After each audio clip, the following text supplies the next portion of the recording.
In front of me is Redmi 17 and today I would like to show you how you can set up screen lock.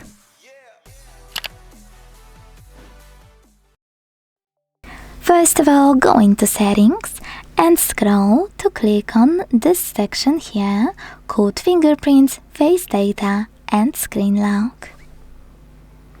Then select Screen Lock. Hit Other Screen Lock Types and pick one of those. 4-digit PIN, custom PIN, password or pattern. Then create it. And if you made a mistake or change your mind, hit Draw again at the bottom left corner, or in case of other types, just this button, also at the bottom left corner.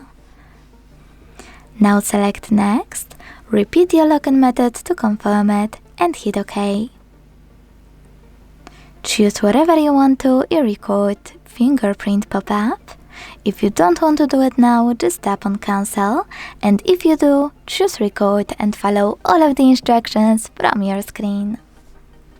So let's check it out. When I switch off my screen, turn it back on and swipe up, I can see that pattern is required. Thanks so much for watching. If you enjoyed this video, leave a like, comment and subscribe. Bye!